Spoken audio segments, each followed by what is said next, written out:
From the only absolute knowledge attainable by man is that life is meaningless, to what is the sole purpose of life, Leo Tolstoy covered a long and difficult path, full of struggles and reflections, in his search for the real meaning of life. Though he finally reached a conclusion, the journey was far from easy. Being a writer is never easy. It brings with it countless struggles, questions, and internal battles. Who doesn't know the most famous writer of all time, Leo Tolstoy? His literary masterpieces, including Anna Karenina, War and Peace, and A Confession, are among the most celebrated works in the world of literature. His career earned him everything: wealth, a happy family, and all the material comforts one could wish for. Yet, despite his success and riches, Tolstoy could not find the peace he desperately sought. A few existential questions troubled him deeply, and he could not rest until he found answers. He found himself trapped in a never-ending maze of intellectual crisis, and his mind became consumed with questions of existence. Who am I? Why am I alive? What is the purpose of life? What is the meaning of human existence?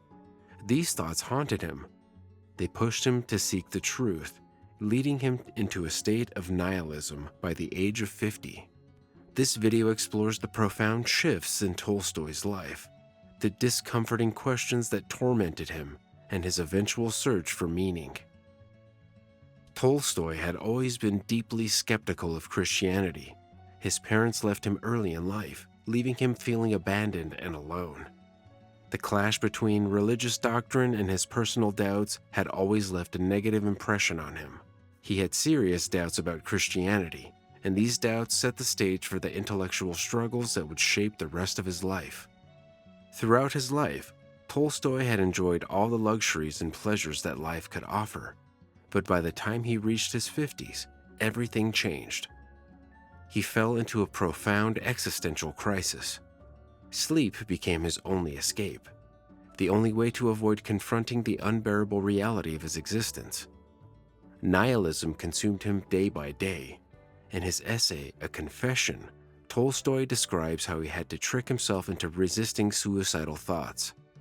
The word why constantly echoed in his mind. Why life? Why existence? Why death?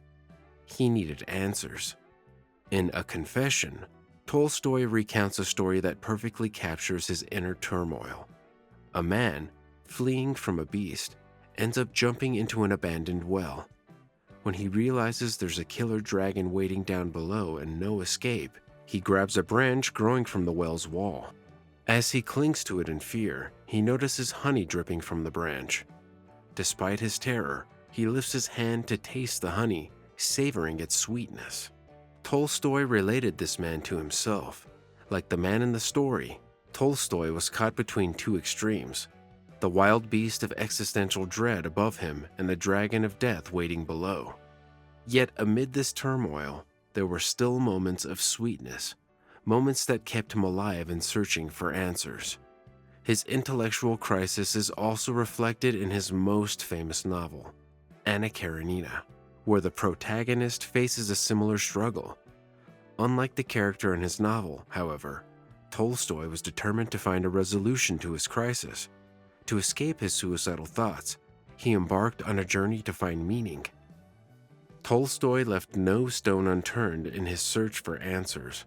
He studied philosophy and science, referencing famous thinkers like Aristotle, Socrates, and Plato.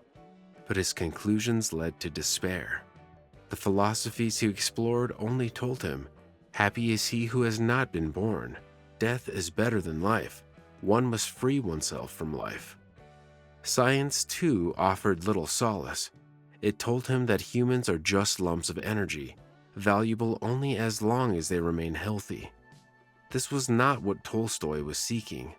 All his efforts in these fields only deepened his despair. Tolstoy's breakthrough came when he turned his attention to the people around him. This was the pivotal moment in his quest for meaning. He observed that there were 4 distinct ways people found peace. 1. Be ignorant. The first group of people Tolstoy observed were those who accepted absurdity of life. They adopted a "so what" attitude, living without questioning or overthinking the meaning of existence. They accepted life as it is without looking for answers. But Tolstoy couldn't believe that this was a sustainable solution. Ignorance might offer temporary relief, but it could not provide true peace. 2. Epicureanism.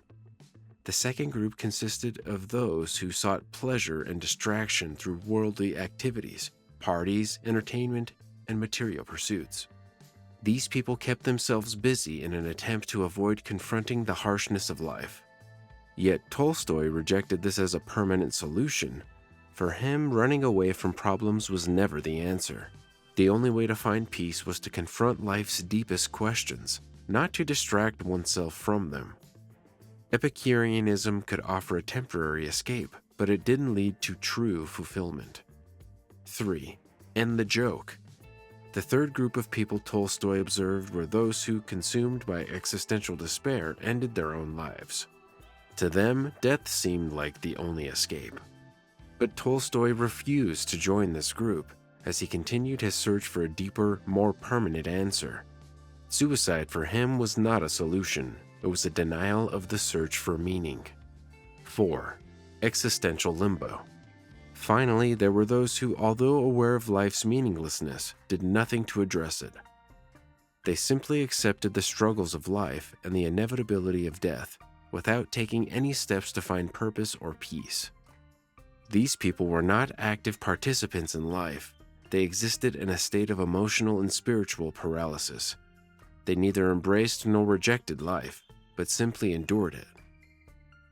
Tolstoy knew that he didn't want to belong to any of these groups. He was determined to find a solution that would bring him lasting peace. Tolstoy's final revelation came from observing the poor. He was struck by the simple faith and deep contentment that many poor people seem to possess, despite their lack of material wealth. They had little, but they smiled with genuine happiness, their hearts filled with faith in God. This contrast between his own wealth and the faith of the peasants led Tolstoy to a stunning realization. Despite having achieved everything a man could wish for, fame, fortune, family, he was still empty inside.